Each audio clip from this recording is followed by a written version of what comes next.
Students, मेरा नाम ओम प्रकाश चौधरी और मैं आपको आज यहाँ पे जो टॉपिक पढ़ाने वाला हूँ वो हीट ट्रांसफ़र है। हम इस टॉपिक में जानेंगे कि हीट ट्रांसफ़र क्या है, हीट क्या है बेसिकली, और उसके ट्रांसफ़र के कितने मोड्स होते हैं, वो सारे सब कुछ हम नॉलेज इसके अंदर गेन करने वाले हैं। ठीक है, तो सबसे पहले जैसे ये मेरे चैनल का लोगो है, आपको दिख रहा है, और यहाँ पे दिख रहा होगा कि हीट ट्रांसफ़र। ठीक है, सबसे पहले हीट ट्रांसफ़र के बारे में हम पढ़ेंगे। तो सबसे पहले हीट की डेफिनेशन पढ़ते हैं कि हीट क्या है एक्चुअल में। तो हीट एक्चुअल में कुछ भी नहीं है। जब भी हम देखते हैं कि कोई दो बॉडीज़ है और दो बॉडीज़ के बीच में कुछ ना कुछ टेम्परेचर है और उन टेम्परेचर्स का चेंजेस होना, ठीक है, उसी को हीट ट्रांसफ़र बोलते हैं, या फिर जो हीट का रेट ऑफ हीट है उसको हीट ट्रांसफ़र बोलते हैं। इसका मतलब क्या है कि मान लो एक बॉडी, अब बेसिक तरीके से समझते हैं एक्चुअल में हीट ट्रांसफ़र क्या है, मतलब लॉजिकली समझते हैं हम। ठीक है, ऐसे ये जो आप थ्योरी लैंग्वेज पढ़ते हो ये समझ में नहीं आएगा। अब एक्चुअल में मैं ऐसे सोचता हूँ कि मान लो एक बॉडी है, कोई बॉडी है और उसका टेम्परेचर है लगभग 100 डिग्री, ठीक है, और कोई दूसरी बॉडी है उसका टेम्परेचर है 20 डिग्री, ठीक है। अब इनको पास में लेके आऊँगा या फिर किसी भी थ्रू में, जो भी कोई कुछ भी मोड़ लूँगा मैं, उसके थ्रू मैं इसमें क्या करूँगा, हीट का ट्रांसफ़र होना स्टार्ट हो जाएगा। अब क्या हुआ, क्योंकि दोनों में हीट ट्रांसफ़र तभी होगी जब इन दोनों के बीच में टेम्परेचर के बीच में कुछ ना कुछ डिफरेंस होगा। अदरवाइज दोनों में टेम्परेचर में डिफरेंस ही नहीं है तो हीट का ट्रांसफ़र ही नहीं होगा, हीट मूव ही नहीं होगी किधर न किधर। मान लो इधर भी 100 डिग्री है, इधर भी 100 डिग्री है, तो कुछ मूव ही नहीं होगा। इसका मतलब दोनों के अंदर कुछ ना कुछ डिफरेंस होना चाहिए, 10-20 सेंटीग्रेड केल्विन जो भी है उतना डिफरेंस होगा तो हमारी हीट ट्रांसफ़र होगी। ठीक है, आपको बेसिक चीज़ ये समझ में आ गई कि टेम्परेचर का डिफरेंस होना जरूरी होता है तभी हमारी हीट ट्रांसफ़र होती है। ठीक है, तो देखो इस डेफिनेशन में यही लिखा हुआ है कि ठीक है कि टेम्परेचर डिफरेंस की वजह से होता है। ठीक है, टेम्परेचर डिफरेंस की वजह से होता है। एक बॉडी हमारी हायर टेम्परेचर पे होती है और दूसरी बॉडी हमारी लोअर टेम्परेचर पे होती है, और उसी को हम हीट ट्रांसफ़र बोलते हैं। जब हीट किसी हायर टेम्परेचर से लोअर टेम्परेचर की तरफ मूव होए तभी ही हमारा हीट ट्रांसफ़र होता है। इसका मतलब क्या, जैसे आपने देखा होगा कि आपने सुना होगा कि जैसे कोई टंकी है, टंकी से पानी नीचे की तरफ आता है तो वो हाई लेवल से लो लेवल की तरफ जाता है। ठीक है, ये हमारी फ्लूइड की बात होगी लिक्विड में। जैसे हम ये इलेक्ट्रिसिटी है, जैसे इलेक्ट्रिक बोर्ड है, कुछ भी है, ठीक है, इलेक्ट्रिसिटी में भी सेम कंसेप्ट यही लगता है कि हाई वोल्टेज से लो वोल्टेज की तरफ हमारा करंट का फ्लो होता है। ठीक है, वैसे ही सेम इसमें कंसेप्ट लगता है, हमारा हीट के अंदर लगता है। इसके अंदर भी यही लगता है कि एक बॉडी हमारी एक है और दूसरी बॉडी है, तो इन दोनों का यदि टेम्परेचर डिफरेंस है, ठीक है, मतलब इसमें हायर बॉडी में, इस एक बॉडी में हाई टेम्परेचर है और दूसरी बॉडी में लो टेम्परेचर है, तो इसके अंदर जो फ्लो होगा वो हायर टू लोअर होगा। मतलब एक बॉडी में टेम्परेचर हाई है तो लो है तो उसके अंदर फ्लो हो जाएगा। अब इसके हम मोड्स देखेंगे कि ये किस किस तरीके से कैसे कैसे हीट ट्रांसफ़र हम कर सकते हैं। ठीक है, तो यहाँ पे 3 टाइप के मोड होते हैं। ठीक है, एक तो कंडक्शन, कन्वेक्शन और रेडिएशन। ठीक है, तो सबसे पहले देखो कंडक्शन, कन्वेक्शन और रेडिएशन तीनों अलग अलग टाइप हैं, तीनों के अलग मोड्स हैं, और इन्हीं की वजह से हम हीट ट्रांसफ़र पढ़ते हैं। इस चैप्टर में हम यही पढ़ने वाले हैं, ये तीनों के बारे में पढ़ने वाले हैं। तो सबसे पहले कंडक्शन।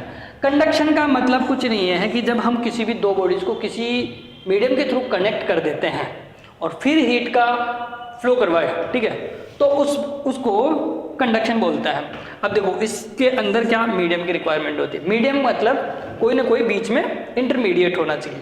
मान लो कोई दो बॉडी है ऐसे, ठीक है, ये हायर टेम्परेचर वाली बॉडी है और ये लोअर टेम्परेचर वाली बॉडी है, ऐसे मान लो ये TL, ठीक है, एक हायर बॉडी टेम्परेचर की बॉडी, एक लोअर टेम्परेचर की बॉडी है, और दोनों के अंदर कुछ ना कुछ डिफरेंस है।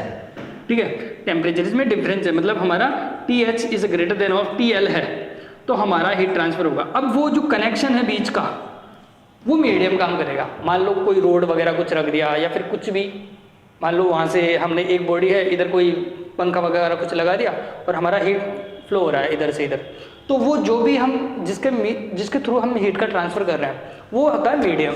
ठीक है, तो ये कंडक्शन है, उसके लिए मीडियम की रिक्वायरमेंट होती है। मान लो कोई भी दो बॉडीज है, एक हॉट बॉडी एक लो बॉडी, उसके बीच में कोई कनेक्टिंग रोड लगा दिए, कुछ भी, तो जो भी मोड हमारा मीडियम को यूज़ करे वो कंडक्शन होता है। और इसमें एनर्जी ट्रांसफर होती है फ्रॉम कहाँ से, one particle to another particle. ठीक है, इसमें एक पार्टिकल से दूसरे पार्टिकल को होती है विदाउट डिस्प्लेसमेंट। ध्यान रखना, विदाउट डिस्प्लेसमेंट। जैसे आपने एक रस्सी में वेव देखे होंगे, तो वेव, रस्सी में क्या होता है, वेव ऐसे जाती है, ठीक है, ऐसे जाती है, तो रस्सी के जो पार्टिकल है वो अपनी जगह रहते हैं, और वो जो वेव है वो एनर्जी को आगे ट्रांसफर कर देती है, तभी तो उसमें ऐसे राउंड शेप में आती है, उसमें तभी तो वेव डेवलप होती है। वैसे ही सेम कंसेप्ट कंडक्शन में है कि कंडक्शन में भी यही है कि जो मीडियम है, जो मीडियम के जो पार्टिकल्स है, वो पार्टिकल्स आपकी हीट को एक जगह से दूसरी जगह ट्रांसफर करते हैं। और वो कैसे करते हैं? विदाउट एक्चुअल डिस्प्लेसमेंट, मतलब खुद अपनी जगह रहते हैं और खुद एनर्जी को ट्रांसफर करते हैं। अब दूसरा पार्टिकल वो भी ट्रांसफर किया, फिर अगला किया, फिर ऐसे करते करते आगे चली जाती है हमारी, ठीक है। वैसे हीट का ट्रांसफर होता है, ठीक है। तो ये खुद कहीं नहीं जाते और जो एनर्जी है उसका ट्रांसमिशन कर देते हैं, ठीक है। और इसमें ये देखो थर्ड पॉइंट ये लिखा हुआ है कि इसमें नो ट्रांसफर और पार्टिकल का कोई भी ट्रांसफॉर्मेशन नहीं होता, ओनली ऑन एनर्जी का होता है, ठीक है। अब आता है कन्वेक्शन, ठीक है। कन्वेक्शन कंडक्शन लगभग एक जैसे ही हैं, ठीक है।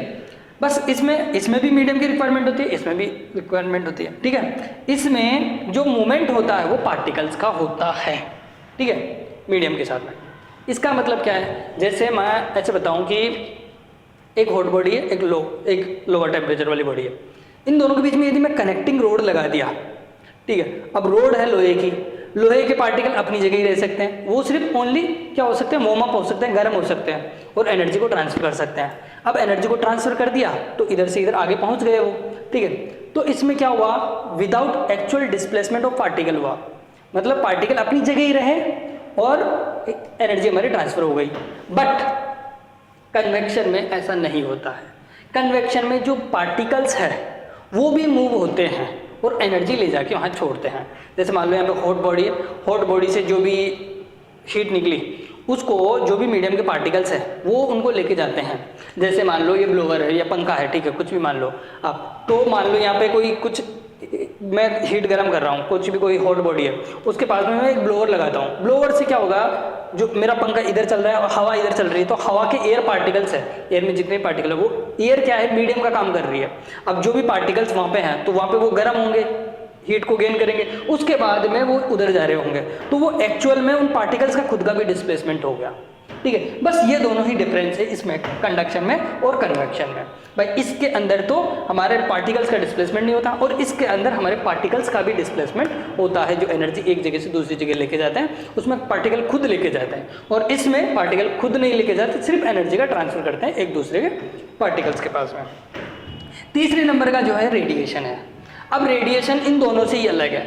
रेडिएशन ये बोलता है कि उसको मीडियम की रिक्वायरमेंट ही नहीं होती, वो वैक्यूम में भी रहेगा तो भी एनर्जी को ट्रांसफर कर देगा, ठीक है। तो ये होता है। तो इसमें देखो यहाँ पे लिखा हुआ है कि does not require a medium, तो इसमें कोई मीडियम की रिक्वायरमेंट नहीं होती है, और energy transfer through the electromagnetic wave. तो ये देखो, ये एक तरह से इलेक्ट्रोमैग्नेटिक वेव जो आपने सुना होगा, इलेक्ट्रोमैग्नेटिक वेव ये हर जगह प्रेजेंट होती है, ठीक है। वो इलेक्ट्रोमैग्नेटिक वेव होता है, रेडिएशन में इलेक्ट्रोमैग्नेटिक वेव होती है, ठीक है। अब इसके आगे, अब यहाँ पे मैं इन तीनों में डिफरेंस बता चुका हूँ आपको। जैसे इसके अंदर कंडक्शन के अंदर कि जो हमारा हीट ट्रांसफर होता है वो टेम्परेचर डिफरेंस की वजह से होता है, ठीक है। इसमें हीट ट्रांसफर जो होता है डेंसिटी डिफरेंस की वजह से होता है, और इसमें without any medium heat transfer हो जाता है।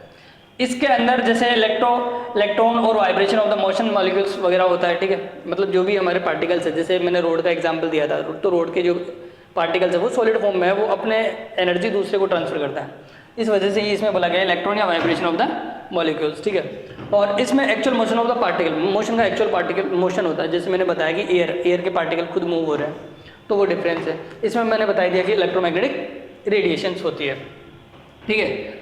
और जैसे इसमें इनके एग्जाम्पल जैसे सॉलिड वगैरह हो गया या फिर मरकरी वगैरह हो गया, और इसमें हीट ट्रांसफर होता है फ्लूइड के अंदर, जैसे लिक्विड और गैसेज हो गए, जैसे हमारे वाटर वगैरह हो गया या फिर जितनी भी गैसेज वगैरह होती है उनके अंदर हम कन्वेक्शन मेथड देखते हैं कि कन्वेक्शन के थ्रू ही हमारा होता है। इसमें कोई मीडियम की रिक्वायरमेंट होती नहीं है, भाई किस मीडियम के थ्रू हमारा फ्लो होए। ये भी स्लो प्रोसेस, ये भी स्लो प्रोसेस है, और ये फास्ट प्रोसेस है, ठीक है। ये फास्ट प्रोसेस है, और लगभग इसकी जो वेलोसिटी होती है वो 3 × 10⁸ होती है, जो कि लाइट की स्पीड के अकॉर्डिंग होना चाहिए। जैसे आपने देखा होगा कि लाइट की स्पीड कितनी मानी गई है, 3 × 10⁸ क्यों मानी गई है? क्योंकि वो भी एक इलेक्ट्रोमैग्नेटिक का स्पेक्ट्रम है। जो लाइट हमारी, जो ऑप्टिक्स पढ़ते हो आप, वो एक स्पेक्ट्रम है इलेक्ट्रोमैग्नेटिक वेव का, इसीलिए, ठीक है। ये इर्रेगुलर पाथ होता है, ये स्ट्रेट लाइन में होता है, लाइक ए लाइट। जैसे मैंने अभी अभी आपको लाइट का एक एग्जाम्पल दिया, ठीक है। अब मैं यहाँ पे जैसे आपको यहाँ पे 3 तरीके के एक एग्जाम्पल बताता हूँ आपको, ठीक है। एक तो ये एग्जाम्पल है मेरा, और एक ये एग्जाम्पल है, और एक ये एग्जाम्पल है। यहाँ पे मैंने एक बॉडी रखी है जिसका टेम्परेचर काफ़ी हाई है, ठीक है, और यहाँ पे लो बॉडी टेम्परेचर है, और ये ऐसे ही है T1 T2 T1 T2। सभी के अंदर हमारा जो T1 है, जो हमारा T1 है वो ग्रेटर देन ऑफ T2 है, मतलब इधर वाली हमारी सभी बॉडीज हॉट है, ये वाली, और ये वाली कोल्ड है। मतलब ये एक एग्जाम्पल है, ये एक एग्जाम्पल है, ये एक एग्जाम्पल है। तो मैं इस एग्जाम्पल की बात करूँ तो मैंने यहाँ पे 2 बॉडीज रखी है, उनके बीच में कुछ मीडियम रखा है मैंने, कोई रोड वगैरह रखी है, ठीक है। तो इसके अंदर देखो, इसके अंदर क्या क्या होगा, इसके अंदर मैं तीनों पूछूं भाई तीनों में से कौन कौन सा होगा, मान लो, ठीक है। तो आप बताओगे कि सर यहाँ पे ये जो मीडियम है वो मीडियम का काम कर रहा है, और यहाँ पे एयर है, मतलब वैक्यूम भी नहीं है, ये वैक्यूम है, ठीक है। यहाँ पे वैक्यूम है और मीडियम है, ठीक है। तो यहाँ पे सिर्फ और सिर्फ क्या होगा, कंडक्शन होगा। एयर रोड है और वैक्यूम है।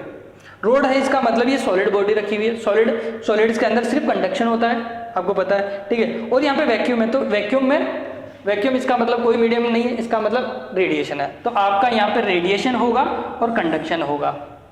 जब एक रोड रखी होती है वैक्यूम के अंदर तो उसमें जो हीट फ्लो हो रहा होता है वो सिर्फ कंडक्शन और रेडिएशन हो सकता है, ठीक है। फिर दूसरा एग्जाम्पल मैं लूँ कि इसके बीच में कुछ ही ना रखूँ, सिर्फ और सिर्फ एयर रखूँ।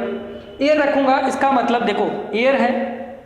अब मैं ये बताया आपको कि रेडिएशन जो है, रेडिएशन में कुछ भी रिक्वायरमेंट होती है, मतलब वैक्यूम हो या ना हो तो भी रेडिएशन तो होगी, ठीक है। तो अब देखो आप यहाँ पे कि T1 T2 2 टेम्परेचर है, उनके बीच में मैंने एयर बीच में रखी हुई है।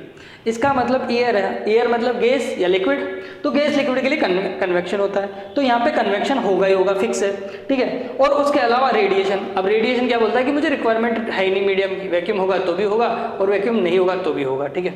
तो इसका मतलब यहाँ पे रेडिएशन भी होगा और कन्वेक्शन होगा, ये दोनों के दोनों मेथड होंगे। अब इसके बाद में थर्ड एग्जांपल में ये ले रहा हूँ कि यहाँ पे मैंने एयर लगा दिया, एयर भरी हुई है, एयर है और एक रोड भी है, ठीक है। तो इसका मतलब रोड है, इसका मतलब यहाँ पे कंडक्शन तो होगा, सॉलिड बॉडी आ गई, ठीक है, कंडक्शन तो होगा। अब इसके बाद में यहाँ पे एयर है, इसका मतलब फ्लूइड भी है, फ्लूइड मतलब ये गैस और लिक्विड दोनों है। इसका मतलब है हमारे पास कि यहाँ पे कन्वेक्शन भी होगा, ठीक है, आपका कन्वेक्शन होगा।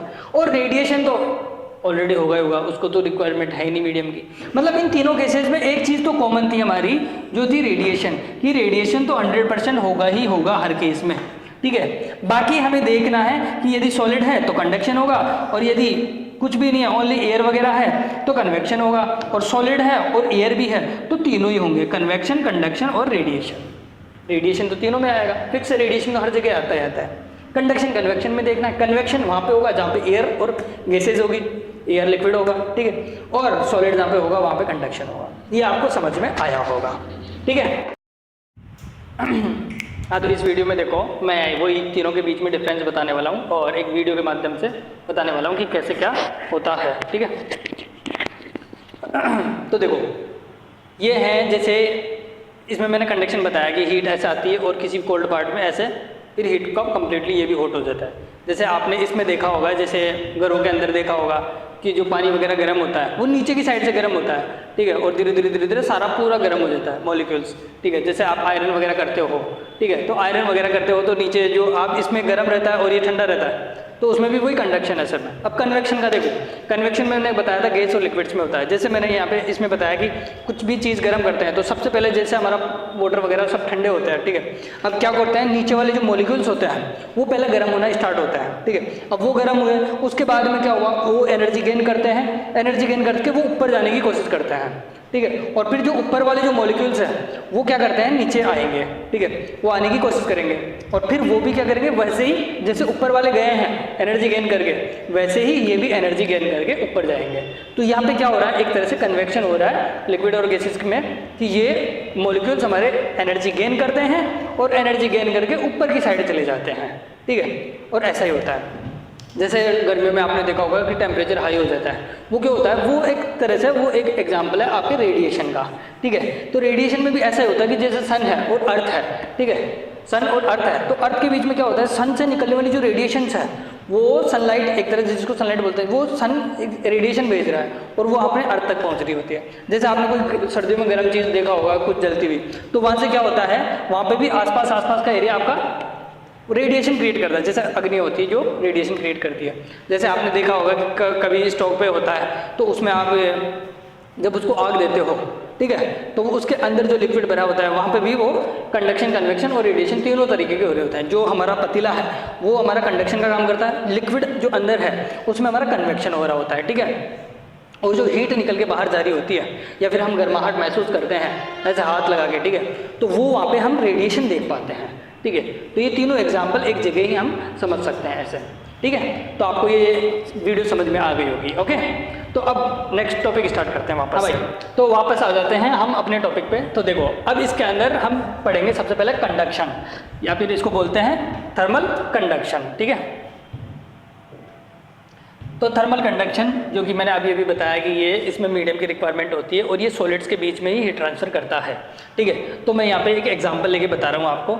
जैसे यहाँ पे एक हॉट बॉडी है, जैसे रेड कलर है तो वो हॉट है, ठीक है, उसका टेम्परेचर हाई है हमारा, ठीक है, हाई टेम्परेचर है, और इधर हमारा लो टेम्परेचर है। तो आपने ये देख लिया कंडक्शन में, थर्मल कंडक्टिविटी में, कि जो टेम्परेचर होता है वो हाई से लो की तरफ मूव होता है हमारा, ठीक है, उसी को हीट फ्लो बोलते हैं। तो थर्मल में यही बोलते हैं, ठीक है। तो इसमें एक्चुअल में विदाउट एक्चुअल मोमेंट, अभी जो हम जो पढ़ चुके हैं वही है, सारा थ्योरी वगैरह वही रहेगी हमारी, कोई इसमें अलग से चेंजेस नहीं आएंगे भाई। इसमें without actual moment of the particles जो ट्रांसफ़र होता है हीट का, उसको ही हम थर्मल कंडक्शन बोलते हैं, ठीक है, क्योंकि ये सॉलिड्स के अंदर होता है। अब इसमें एक्चुअल में होता क्या है, जो हमारी हीट ट्रांसफ़र होती है डेल्टा क्यू, जो हीट ट्रांसफ़र होती है वो डिपेंड करती है कि इसके टेम्परेचर कितना है, ठीक है, और जो एरिया है, मतलब इसका क्रॉस सेक्शन एरिया है, मान लो ऐसा है कोई क्रॉस सेक्शन एरिया, वो क्रॉस सेक्शन एरिया कितना है उसके ऊपर डिपेंड करती है, ठीक है। और कितनी लेंथ है उसके एंटी प्रोपोर्शनल होता है। जितनी ज़्यादा लेंथ होगी उसके एंटी प्रोपोर्शनल होगा, उतनी कम हमारी हीट ट्रांसफ़र होगी, ठीक है। जब इन तीनों चारों चीज़ों को कंबाइन करते हैं हम, ठीक है, तो हमारे पास एक के कांस्टेंट लेना पड़ता है हमें, और प्रोपोर्शनल का साइन हटा के, तो हमें ऐसे समझ सकते हो delta Q equals to proportional A delta T upon L, और जब प्रोपोर्शनल का साइन हटाओगे तो delta Q equals to k delta A delta T up k A delta T upon L. तो ये हमारा फॉर्मूला बन जाता है इसका हीट ट्रांसफर पर सेकंड में, ध्यान रखना। तो इसका टी का डिवाइड रहता है, ध्यान रखना।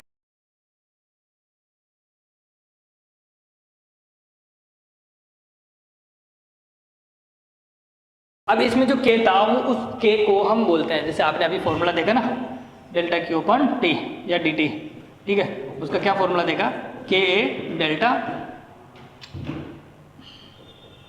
T upon delta T upon L. तो आपने जो के देखा, वो जो के हमने कांस्टेंट लिया है उसको हम थर्मल कंडक्टिविटी बोलते हैं। वो डिपेंड करती है कि किस टाइप का मटेरियल है, ठीक है। तो ये नेचर ऑफ द मटेरियल पे डिपेंड करती है, ठीक है। और जितना ज़्यादा अच्छा कंडक्टर होगा उतनी ज़्यादा उसकी थर्मल कंडक्टिविटी अच्छी होगी, ठीक है। और इसके बाद में आपको बताया गया यहाँ पे कि जैसे एजी की, सिल्वर की जो होती है वो सबसे ज़्यादा कंडक्टिविटी होती है, और फ्रियोन 12 की सबसे मिनिमम फ्रिक्वेंसी ये होती है, कंडक्टिविटी होती है। तो ये आपको याद रखना है। बाकी इसका जूल पर मीटर सेकंड और केल्विन इसकी यूनिट होती है, ठीक है।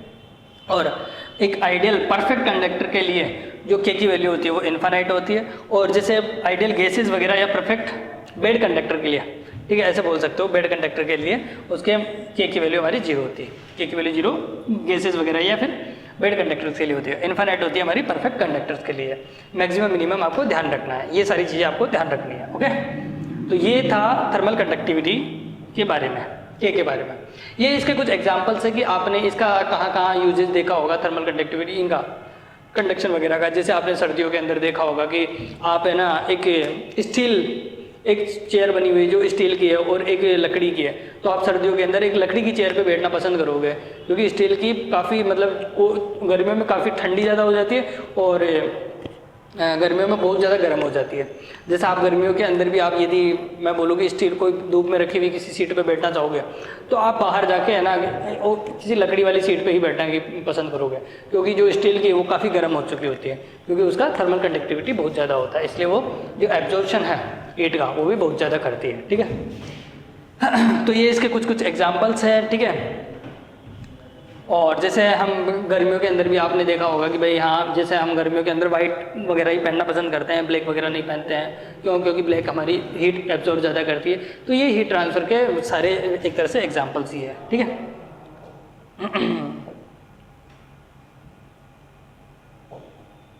ठीक है, अब आता है thermal resistance to the conductor. अच्छा, थर्मल रेजिस्टेंस क्या होता है? अब देखो, थर्मल रेजिस्टेंस को समझने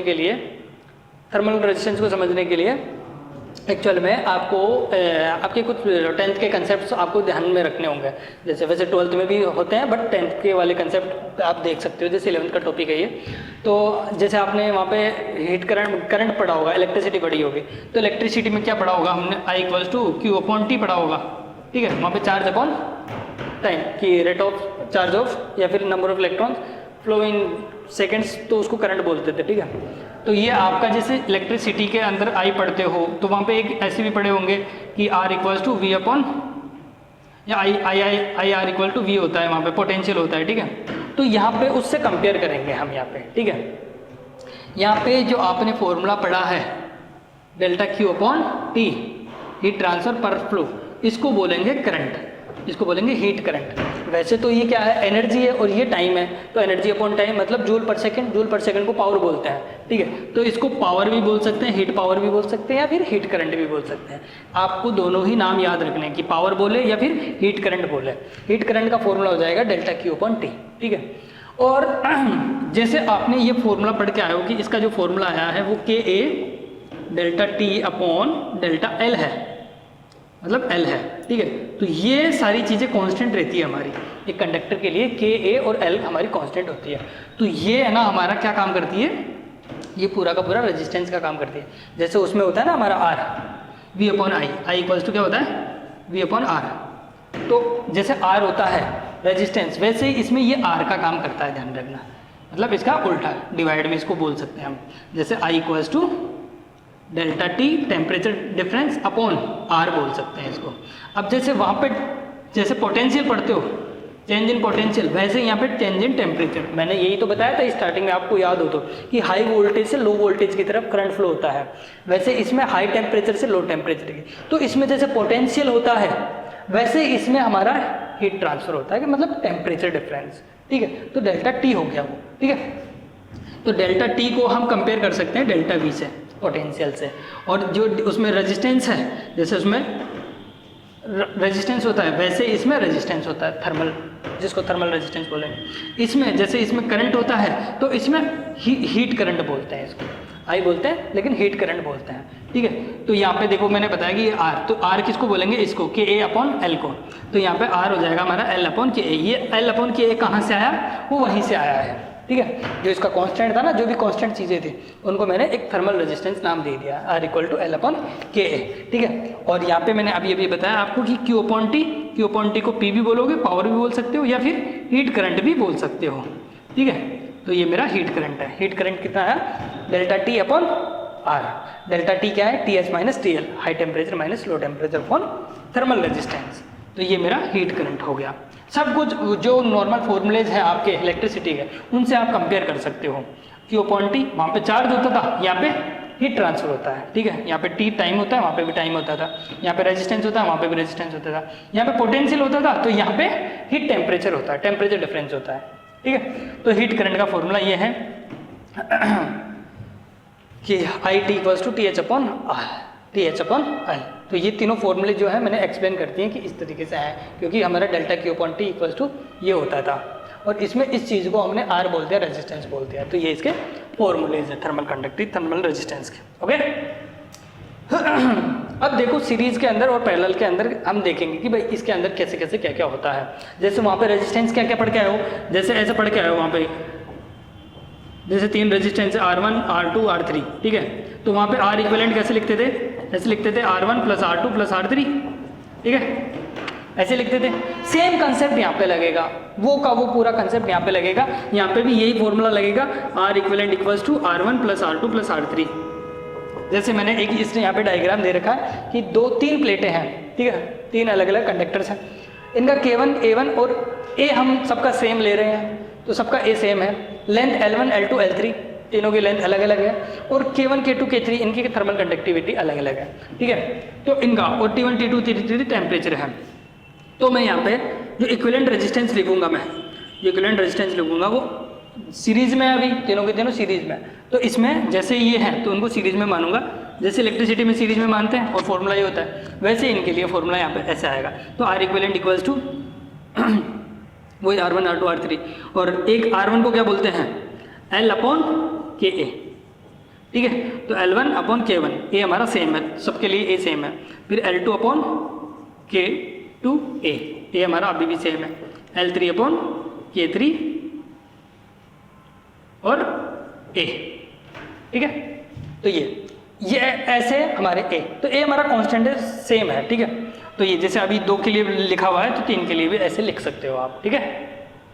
तो रेजिस्टेंस, जैसे रेजिस्टेंस में रेजिस्टेंस के लिए सीरीज के लिए फॉर्मूला होता है, वैसे यहाँ पे इसके लिए फॉर्मूला होता है। अब यहाँ पे L और A हमारे सेम हो जाए तो यहाँ पे 1/K = 1/K की, तो K इक्विवेलेंट भी आप निकाल सकते हो। मान लो इसका क्या है, इसका मान लो ऐसे है L/K इक्विवेलेंट, तो ये इक्विवेलेंट हो गया, तो ये LA, इसमें सब में LA कॉमन हो तो यहाँ पे K इक्विवेलेंट क्या आएगा, K इक्विवेलेंट का फॉर्मूला आएगा 1/K1, 1/K2, 1/K3, K2 और 1/K3, जो कि मैंने ये बता दिया कि थर्मल कंडक्टिविटी का इक्विलिब्रियम निकालना हो तो वैसे निकाल सकते हैं, 1/K इक्विवेलेंट ऐसे।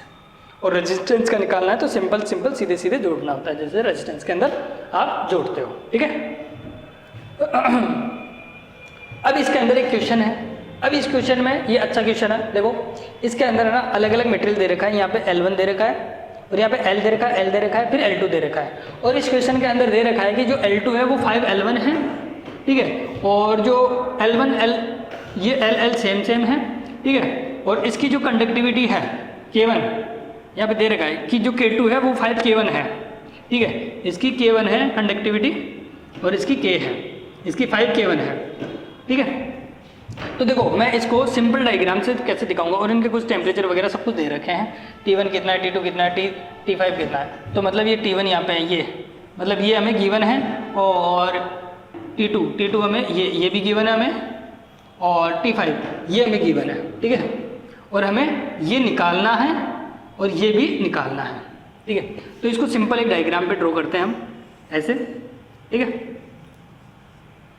तो यहाँ पे मैं इस टाइप से बनाता हूँ 1 2 3 4 4 रेजिस्टेंस है, तो ऐसे बना सकते हो आप, ठीक है।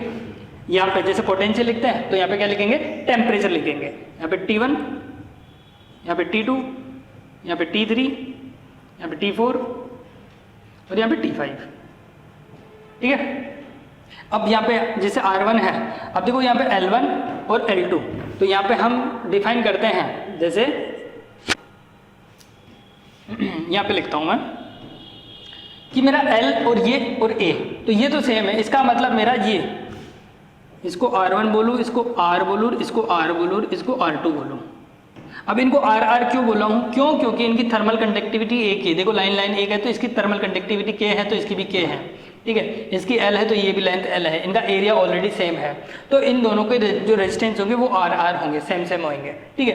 अब यहाँ पे जो R1 है और जो यहाँ पे R2 है, अब देखो R1 को मैं लिखूँ कि R1 क्या है, तो R1 वो होगा मेरा K1 अपॉन ये L1 अपॉन K1 A1, और K1 A1 A वे है, ठीक है। और मैं R2 लिखूँ, जैसे R1 लिखा, जैसे R2 लिखूँ तो यहाँ पे लिखूँगा मैं K1, मेरा K1 कितना है, 5K1 है, मतलब ऊपर वाला जो है ना K1 उसका 5 गुना है, 5K1 है, और ये 5L1 है, और यहाँ पे K क्या है, यहाँ पे 5K1 है, ठीक है, और A हमारा A ही है, तो 5 से 5 कट गया, तो इसका मतलब L1 अपॉन K1 और A1 ही आ गया। इसका मतलब सिमिलर है किसके, R1 के, क्योंकि R1 इतना ही था, ठीक है। तो वो इसका मतलब इसका रेजिस्टेंस सेम है, तो ये R1 R2 भी सेम है।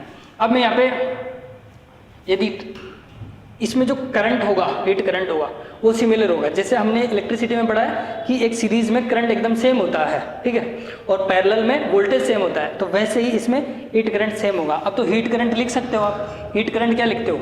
High temperature minus low temperature upon हमारा रेजिस्टेंस। मतलब यहाँ पे मैं लिख सकता हूँ T2 minus T1 upon R1 और equals to T3 minus T4 T2 upon R equals to, फिर यहाँ पे लिख सकता हूँ मैं T4 minus T3 upon R equals to, और यहाँ पे लिख सकता हूँ T5 minus T4 upon R2। तो R2 को मैं R1 ही बोलूँगा, R1 ये और ये, क्योंकि हमारा R1 R2 सेम सेम है, मतलब ये वाला R1 और ये वाला R1 सेम सेम है और ये एक जैसे हैं। और यहाँ पे मुझे ये गिवन है, ये गिवन है, और ये गिवन नहीं है, ये गिवन है, ये गिवन नहीं है, और ये गिवन नहीं है, और ये गिवन है, ये गिवन नहीं है, ठीक है। कोई भी दो ले लेना यहाँ से आपका, जैसे मान लो ये और ये ले लिया मैंने, ठीक है, इन दोनों से मेरा T4 निकल के आ जाएगा। ये सारी चीज़ें गिवन है, ये सारी चीज़ें गिवन है, R1 से R1 कट जाएगा, ठीक है, तो T1 T4 निकल जाएगा हमारा।